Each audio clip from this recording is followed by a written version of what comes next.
벌써 벽에 캘린더가 이제 한 장이 달랑 남아 있습니다. 오늘 마지막 달 첫째 주일인데 우리 끝까지 충성하시고 또 마무리 주안에서 잘하는 연말이 되었으면 좋겠습니다. 이제 환대와 구원이라는 주제도 세 번째로 오늘로써 마치도록 하겠습니다. 다음 주부터는 좀 다른 본문과 주제를 가지고 말씀을 나누겠습니다. 환대와 구원을 강조하다 보니까 이걸 또 엉뚱하게 적용하는 사람들이 있어요. 며칠 전에 우리 청년들이 새 직장이 생겼다고 인사를 온다 그래서 만났어요. 무양실에서. 그런데 선물로 카드를 하나 갖고 왔어요. 이런 달무티라는 카드 아세요? 끄떡거리시는 거 보니까 대부분 다 아시는 것 같아요. 그 카드 놀이의 그 핵심은 세상은 불공정하다. 이게 이제 핵심 아닙니까? 근데 이제 배우는 그 내용이 간단해요. 그래서 이제 금방 이제 배워가지고 집에 가서 이제 아이들을 앉혀놓고 달무티 카드 놀이를 열심히 했습니다. 저는 이제 배운 지 며칠 안 되잖아요. 근데 어쩌다가 제가 연거푸 왕이 됐습니다. 2번씩이나.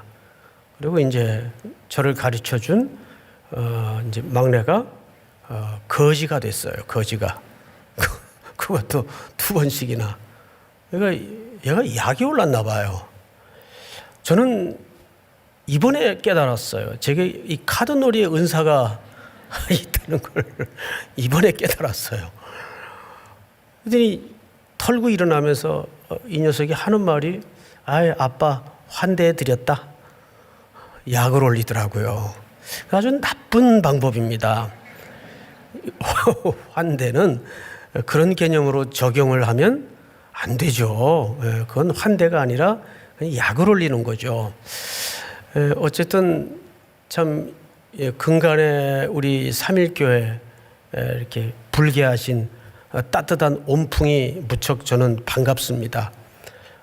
참 모두가 힘든 세상을 살아가고 있는데 여러분들이 있든 없든 마음을 낮은 곳으로 기울여 주시고 또 액수의 많고 적음을 떠나서 나누고자 하는 그 헌신에 모아진 모습들을 볼 때 참 기쁘고 감격스럽습니다. 그래서 오늘은 그 마지막 시간으로 내 이웃의 탄식에 귀를 기울이라. 사실 이 제목은 제가 이렇게 창안한 제목은 아니고 어느 책 제목을 그대로 카피한 겁니다. 이 책을 누가 썼는가 하면 라벨이라는 분하고 이분은 목회자예요. 현재 미국의 목회자이시고 또 공전대 한 분은 던 골든이라는 분인데 이분은 구호단체에 사실상 그 어려운 국가의 선교사로서 이 구호단체를 다니면서 운영하시는 분이고 각 나라의 지역교회들에게 이 어려운 일에 좀 동참을 호소하는 그 역할을 하시는 분입니다. 그리고 이분들이 이제 쓴 책이 우리나라 말로 번역된 제목입니다. 원 제목은 이게 아니에요. 내 이웃의 탄식에 귀를 기울이라. 근데 원 제목을 사실 좀 그대로 번역을 했으면 좋았을 뻔했다라는 아쉬움이 묻어납니다. 원 제목이 뭐냐면 예수께서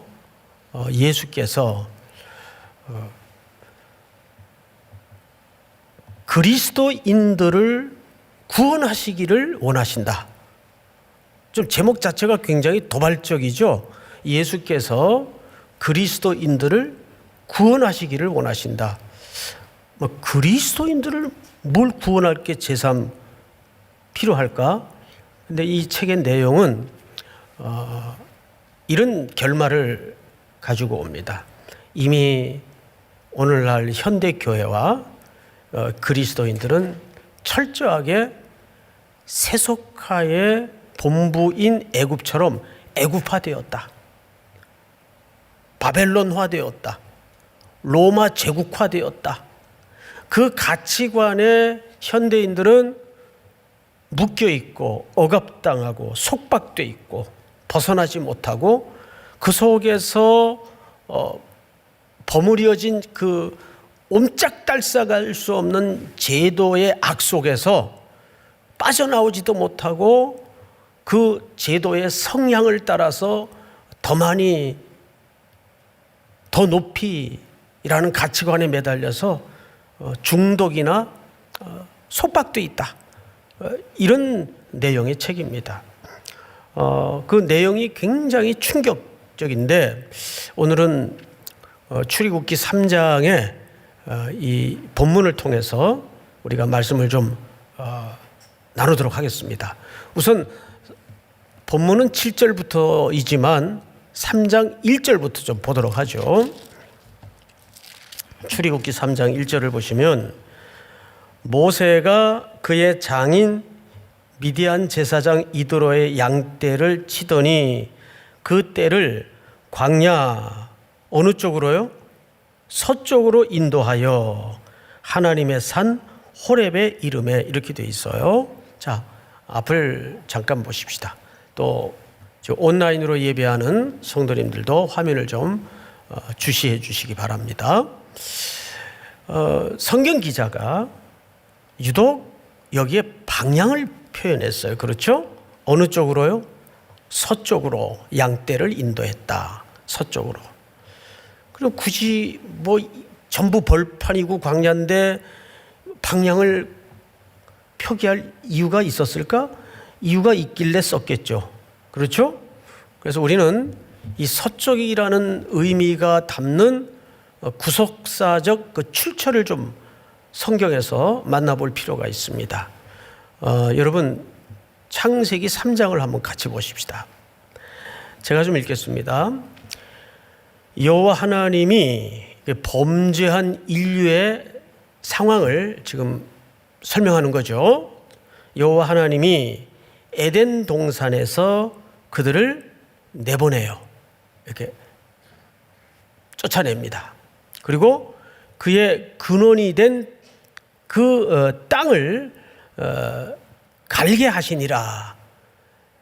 그러고 나서 이제 다음 절을 잘 보세요. 이같이 하나님이 그 사람을 쫓아내시고 에덴 동산의 어느 쪽입니까? 어느 쪽이에요? 동쪽은 어느 쪽에 반대죠? 서쪽에 반대죠. 그래서 에덴 동쪽으로 쫓아내요. 에덴의 동쪽. 이런 단어 들어보셨죠? 표현. 그 그룹들과 두루 도는 불칼을 두어 생명나무의 길을 지키게 하시니라. 자, 인류는 에덴 동산에서 처음으로 쫓겨났던 방향이 동쪽입니다. 그리고 그 동쪽으로 흘러간 인류는 무슨 일을 다음 장에서 벌이는가 하면 4장을 한번 보십시다. 가인이 그의 아우 아벨에게 말하고 그들이 들에 있을 때 가인이 그의 아우 아벨을 쳐 죽이니라. 인류 최초의 살인이 일어나요. 서열의 힘에 따라서 가인이 형인데 아벨을 죽여요. 그래서 아벨이라는 이름 자체는 뜻밖에도 허무하다, 공허하다 이런 의미를 담고 있습니다. 자, 그리고 그 다음 절을 한번 보십시다. 여호와께서 가인에게 이르시되 네 아우 아벨이 어디 있느냐? 하나님의 질문이었어요. 쫓겨난 인류를 향한 하나님의 첫 번째 질문이 네 아우 아벨은 어디 있느냐? 그러자 그 쫓겨난 인류의 대표격인 가인이 대답이 뭐냐 하면 내가 내 아우를 지키는 자니까. 내가 알지 못합니다. 내가 내 아우를 지키는 자니까. 거짓말이죠. 자기가 죽였는데 왜 몰라요?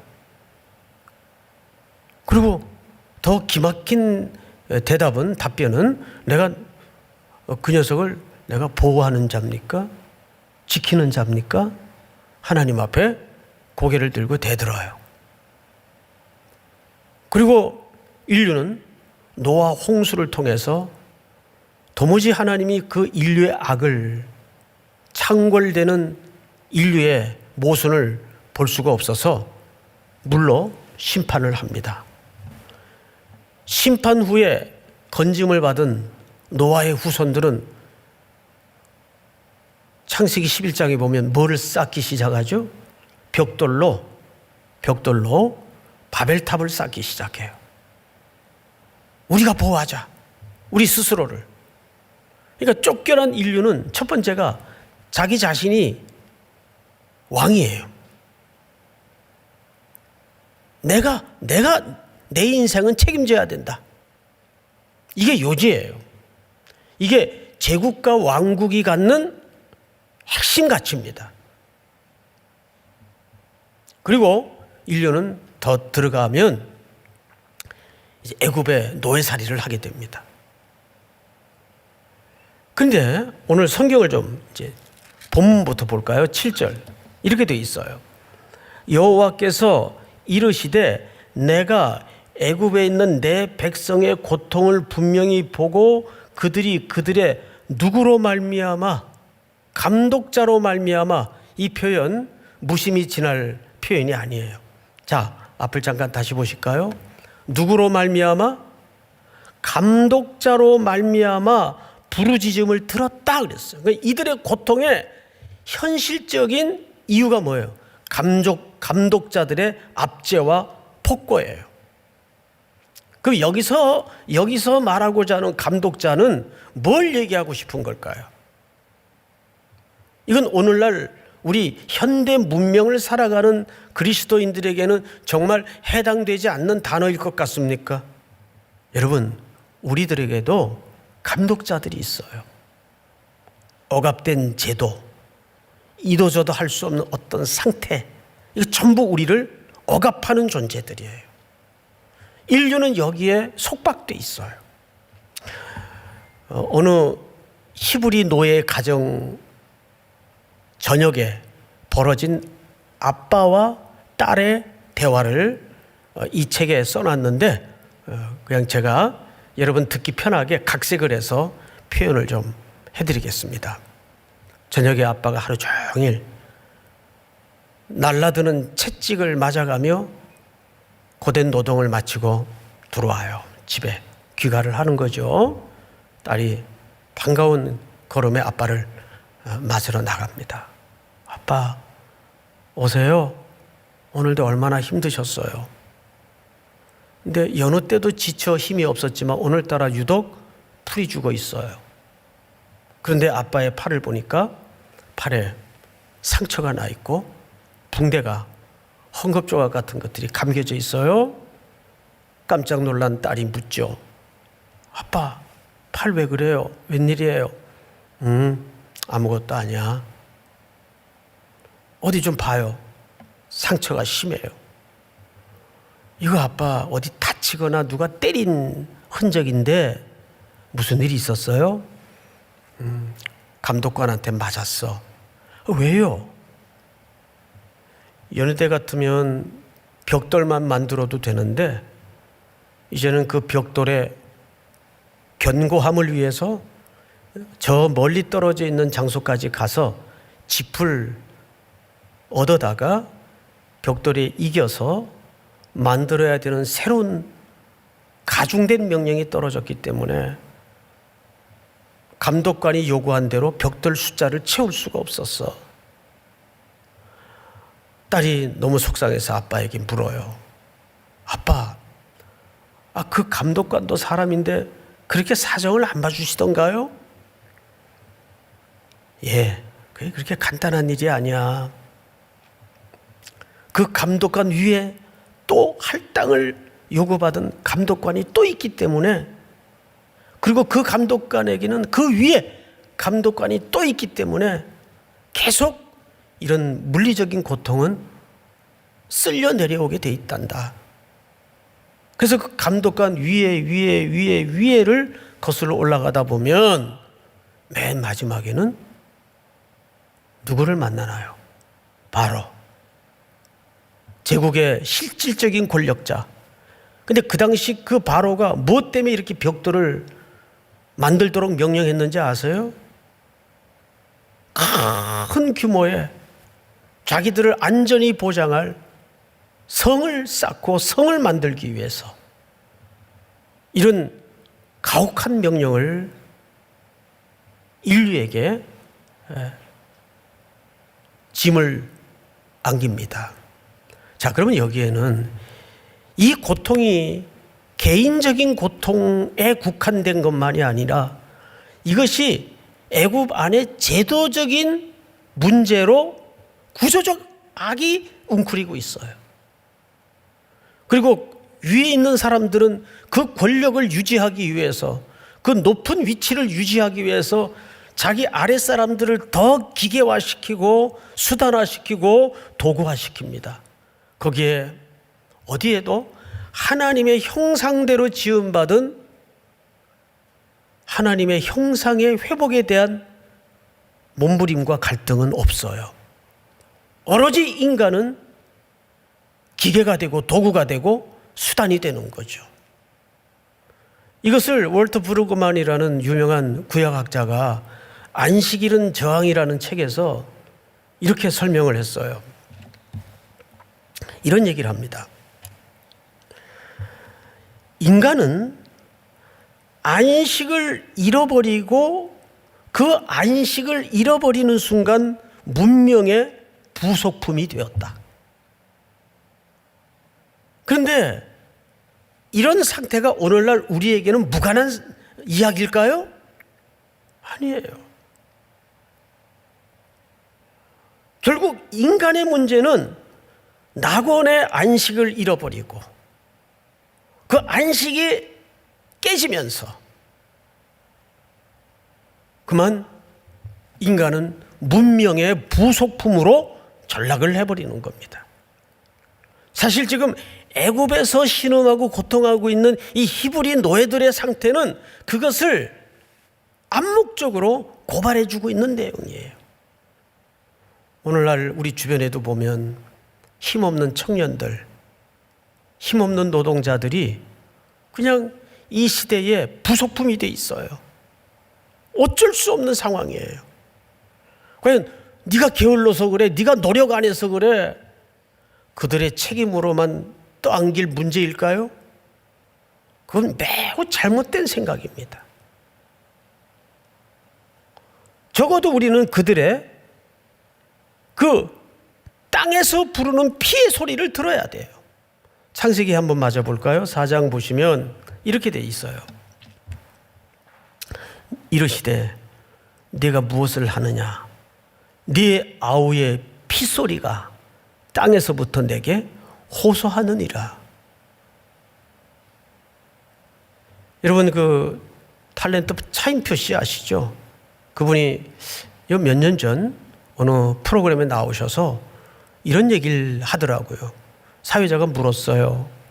어떻게 이렇게 마치 그 구제와 구호가 본업인 것처럼 모든 재정과 모든 인생의 시간을 그렇게 쓰게 되었습니까? 라고 그 동기를 물었어요. 그랬더니 자기 어릴 적에 그 기억 한 편을 소개하는데 참 몇 년이 지났는데도 잊혀지질 않아요. 어린 시절에 이제 몇 살 터울 되지 않는 동생하고 집에서 놀다가 그만 동생이 창고에 갇힌 겁니다. 여기 락이 고장이 난 거예요. 갇혔어요. 근데 어린 자기도 그걸 어떻게 할 수가 없는 거죠. 동생은 안에서 겁에 질리고 깜깜하고 무서워서 소리를 지르는데 자기가 어떻게 할 수가 없는 거예요. 그런데 그것이 반지하 창고이기 때문에 그 창고에 들어가면 이 지붕하고 맞닿는 즈음에 찢어진 창 하나가 나 있어요. 근데 사람이 들어갈 수도 없고 나올 수도 없는 크기예요. 그래서 밖으로 나가서 그 창문 안으로 들여다보니까 동생이 막 절규를 하고 있는 거예요. 자지러지고 있는 거예요. 자기는 그 창문을 어떻게 할 수가 없어요. 창문은 굳게 닫혔고. 그래서 자기가 그때 할 수 있는 것은 지나가는 누구라도 이 상황을 좀 알리기 위해서 그냥 비명을 지르고 소리를 지르고 울 수밖에 없었다는 거예요. 여기 사람이 갇혔어요. 사람 좀 살려주세요. 그 너무도 무서웠던 어린 시절의 짧은 기억 하나가 평생 자기를 어디로 내몰았는가 하면 어려운 현장, 절망스러운 현장, 기맥힌 위급한 현장을 볼 때마다 견딜 수 없는 마음을 가지게 해서 자기는 지금 이것이 대단한 수고가 아니라 이 세상을 향해서 여기 사람이 죽어가요. 여기 큰일 났어요. 조그맣게 메가폰을 잡고 소리치고 있는 정도밖에는 아니라는 거죠. 예, 그렇습니다. 누군가 소리라도 질러야 될 거 아니에요. 하나님의 존엄한 형상대로 지음받은 사람이 지금 갇혀있고 사람이 억압당하고 사람이 죽어가는데 그것이 자기 인생의 길을 바꿔놨다는 거죠. 즉 하나님이 여기 보시면 7절에 여호와께서 이르시되 내가 애굽에 있는 내 백성의 고통을 분명히 보고 그들의 감독자로 말미암아 부르짖음을 듣고 그 근심을 알고 그랬어. 이 감독자, 이건 개인이면서 동시에 구조적 악이에요. 이것은 개인에게만 그 책임을 떠넘길 수가 없는 문제예요. 권력을 가진 자나 이 세상에 불을 거머쥔 자들은 그걸 유지하고 그것을 지키기 위해서 더 많은 사람들을 수단화시키고 더 많은 사람들을 도구화시키고 더 많은 사람들을 무자비하게 학대합니다. 그런데 오늘날에는 그렇게 노골적으로는 하지 않지만 교묘하게 하죠. 자본주의라는 논리 아래 교묘하게 하죠. 거기에 없는 자들은 이도저도 어쩔 수가 없는 상태에 내몰린 사람들이 너무나 많아요. 근데 여러분, 그런데 이렇게 구원받은 히브리 노예들은 가나안 땅에 들어가서 인도받아서 점점 어떻게 됩니까? 기가 막히게도 다시 애굽화가 돼요.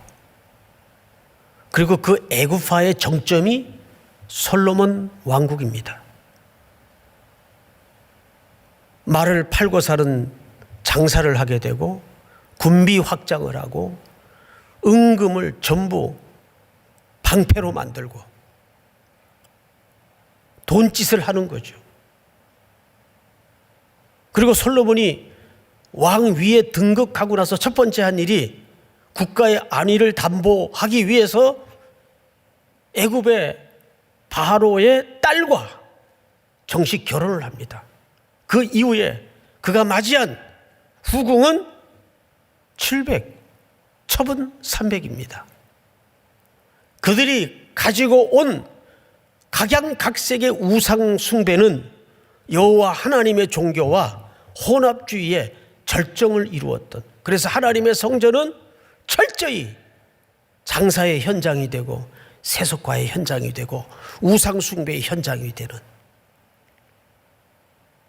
그래서 오늘 이 저자가 라벨과 던 골든이 강조하고자 하는 가 뭐냐면, 다시 현대인들은 뉴 출애굽이 이루어져야 된다. 오늘날 교회나 개인이 예수의 이름을 팔아서 기독교의 색깔을 더 씌워서 부를 축적하고 잘 먹고 잘 사는 것을 추구한다면 그래 왔잖아요. 사실은 그래 왔단 말이에요. 예수의 이름을 팔아서 복을 구하고, 예수의 이름을 팔아서 권력을 추구하고, 이것이 애국과 뭐가 달라요? 교회도 오늘날 서서히 우리도 눈치채지 못하는 사이에 규모가 선이 되어버리고 크기가 정의가 되어버렸어요. 이게 얼마나 끔찍하고 전율스러운 인식이어야 합니까? 사랑하는 형제자매 여러분, 지금 이 코로나19라는 팬데믹 상황 속에 하나님이 이 시대 교회에 주시는 깊은 묵상의 과제가 하나 있어요. 무엇이 진정한 뉴 출애굽이어야 하는가? 내 안에, 교회 안에 이 세속의 바벨론의 가치, 로마 제국의 가치를 걷어내야 돼요. 로마 제국하에 그 시대의 정의, 그 시대의 선은 뭐였습니까? 힘이었어요. 규모의 싸움이었고 크기의 싸움이었어요. 제국의 이름으로 벌어진 악들이 얼마나 많습니까? 그러기 위해서 우리는 세 가지를 좀 유념해야 될 것 같아요. 첫째는 얼마를 많이 모으느냐가 중요한 것이 아니고 얼마를 많이 나누느냐, 이것이 탈애굽파의 첫 번째 우리 인식입니다. 제가 환대와 구지라는 주제로 말씀을 2주 전에 시작하면서 환대는 우리의 목적이 되어서는 안 된다. 우리 삶의 본질이 되어야 된다. 기억나십니까? 환대는 우리 인생의 목적이 되어서는 안 돼요. 내 삶의 본질이 되어야 돼요. 그러기 위해서는 얼마나 많이 모으느냐가 아니라 얼마나 많이 나누느냐. 두 번째는 얼마나 많이 모이느냐가 아니라 얼마나 많이 나가느냐. 땅끝까지를 향해서 그 피의 호소와 피의 부르짖음이 들리는 그 현장을 향해서 얼마나 많이 나가느냐가 우리의 실력이어야 합니다. 믿습니까? 그리고 얼마나 많이 아느냐가 중요한 것이 아니고 얼마나 사느냐가 우리의 싸움이어야 됩니다. 오늘 하나님은 그 명령을 누구에게 하고 있어요? 성경을 잘 보세요. 몇 절을 보시냐면 9절 이제 가라. 이스라엘 자손의 부르짖음이 내게 달하고 애굽 사람이 그들을 괴롭히는 학대도 내가 보았으니. 하나님이 이제 가라 그래요. 누구 보고? 모세 보고. 그런데 여기 보시면 7절을 다시 보세요. 8절을 내가 내려가서 그들을 애굽인의 손에서 건져내고, 여기 내가는 누구를 주어로 한 겁니까? 그렇죠. 분명히 애굽에 누가 내려가겠다 그랬어요? 하나님이. 근데 11절에 건너와서는 9절에 건너와서는 누구 보고 가라 그래요? 네가 가라. 근데 앞절에서는 내가 가겠다.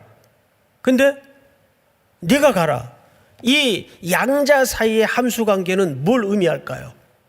하나님이 내려가서 하나님이 그들을 구원하시는데 그걸 누굴 통해 하시겠다는 겁니까? 이스라엘을 통해, 모세를 통해 하시겠다는 거예요. 하나님이 이 탄식으로 가득한 여기저기서 피의 소리가 난무하는 이 즈음에 내가 이 탄식의 소리를 듣고 있다, 알고 있다, 보고 있다. 그들을 구원해야 되겠다. 내가 내려갈 것이다. 근데 네가 가라. 그러면 여기에는 언어로 표현하지 않는 약속이 있단 말이에요. 내가 너와 함께 할 것이다. 근데 모세는 뭐라고 대답하죠? 모세는 이렇게 대답합니다. 11절 모세가 하나님께 이르되 내가 누구이기에 바로에게 가며 이스라엘 자손을 애굽에서 인도하여 내리이까. 자, 앞을 보실까요? 모세의 대답이 뭐예요? 아, 내가 뭔데 그 일을 합니까? 이 지푸라기 같이 이제 나이도 들고 거덜난 인생인데. 놀랍게도 이거는 겸손의 표현이 아니에요. 이거야말로 아직도 모세의 밑바닥에는 애굽파가 거두어지지 않았어요. 그가 모든 걸 가지고 있고 손에 땀이 있고 힘이 있을 때는 그 가지고 있는 것과 지위와 젊음이라는 힘으로 적어도 이 민족은 내가 구원할 수 있어. 구원할 수 있을 줄 알았어요. 근데 그때는 하나님이 꺾어요. 웃기지 마라. 그것 가지고 구원하는 거 아니다. 그리고 40년을 광야의 바람처럼 들풀처럼 돌아다니게 만들어요. 그리고 지금은 아무것도 없어요. 심지어는 모국어조차도 잊어버릴 정도로 흘러가는 뭉게구름과 대화해야 되고 몰려다니는 양떼를 쫓아다니면서 풀을 먹이고 뭐가 남았겠어요? 내가 누구간데라는 말 속에는 이제 아무것도 없는데 이게 어디 사고방식이에요? 이게 여전히 애굽의 사고방식이란 말이 뒤집어 놓고 보면. 그런데 교회 안에도 이런 분들이 덜어 있어요. 덜어. 이런 연말에 좀 일을 부탁하거나 맡기면 내가 지금 뭐 사업도 잘 안 되고 내가 좀 돈 좀 벌면 그때 좀 빵빵 좀 돈 좀 써가면서 헌신할게요. 아니요. 그런 막말이 어디 있어요. 하나님은 마음만 잡수시면 지푸라기도 붙잡으셔서 바위를 깨부술 수 있는 분이세요. 믿습니까? 네, 이거야말로 애굽화된 모세의 저변의 가치관을 엿볼 수 있는 거죠. 그래서 하나님이 대본에 뭐라 그래요? 내가 갈 거다. 내가 너하고 같이 갈 거다. 내가 너하고 함께 할 거다. 그 약속을 하잖아요. 최근에 우리 교회, 우리 성도님들을 통해서 이렇게 거리의 형제들을 우리 가족으로 맞아들이고 끌어안는 이런 아름다운 모습을 보면서 저는 하나님이 얼마나 기뻐하실까? 얼마나 좋아하실까? 제가 집하고 교회를 왔다 갔다 하다가 잠깐 그 라디오에서 들은 사연입니다. 라디오에서 나온 사연이니까 꾸며낸 얘기는 절대 아니에요.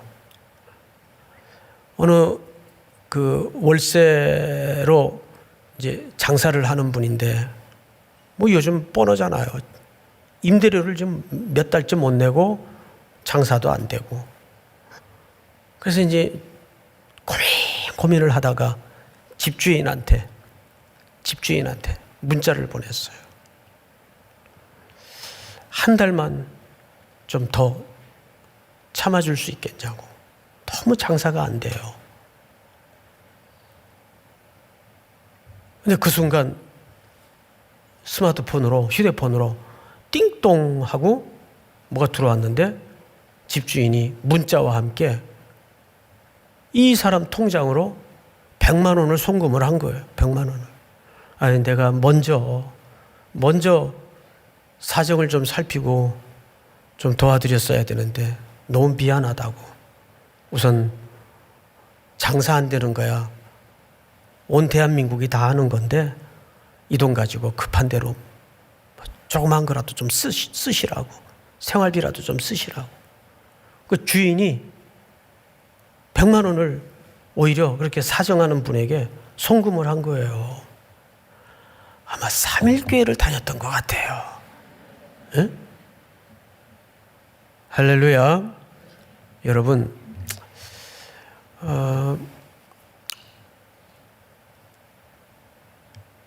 우리는 첫째는 내 속에서부터 탈애굽화가 이루어져야 돼요. 크기, 규모, 세력, 세상의 고지, 이것이 우리가 지향하는 목표가 되어서는 안 돼요. 혹 여러분 중에 기억하실지 모르겠습니다만은 제가 2012년 우리 삼일교회 담임 목사로 부임할 때 얼마나 관심이 많았겠어요. 말도 많았던 상황이었고 여기저기 인터뷰를 부득이 할 수밖에 없었어요. 오해도 좀 풀어줄 상황이었고, 그중에 제가 지금도 기억이 나는 게 우리 청년들로부터 받았던 질문이에요. 목사님은 이곳에 부임하셔서 제일 우리들에게 뭘 하고 싶으세요? 여청년으로 기억이 되는데 아마 지금도 다니실 거예요, 그분. 두 가지를 답변했던 기억이 납니다. 첫째는 우리 청년들에게 하나님의 말씀을 바르게, 그리고 창세기부터 계시록까지 정말 다 좀 함께 나누었으면 좋겠다는 개인적인 소원이 있고, 둘째는 이 사회의 고지가 아니라 저지대로, 낮은 곳으로 우리 청년들과 함께 그것을 살피고 함께하는 그런 사역에 집중을 좀 하고 싶습니다. 그렇게 인터뷰를 했던 기억이 나요. 그리고 그 중심과 그 생각은 지금까지도 변질됐거나 흔들린 적은 없어요. 앞으로도 그렇게 가겠죠. 이렇게 애굽화된 현대의 교회들이 출애굽을, 아니 새로운 출애굽을 이루려면 우리는 하나님이 그동안 허락하시고 부어주신 모든 것들을 그런 제도적인 억압과 여러 가지 개인 편차에 따라서 약할 수밖에 없는 현장과 대상들을 향해서 끊임없이 우리는 손 내밀어주고 주님의 손과 발이 되어주는 우리 3일의 모든 공동체가 될 수 있기를 주님의 이름으로 축복합니다.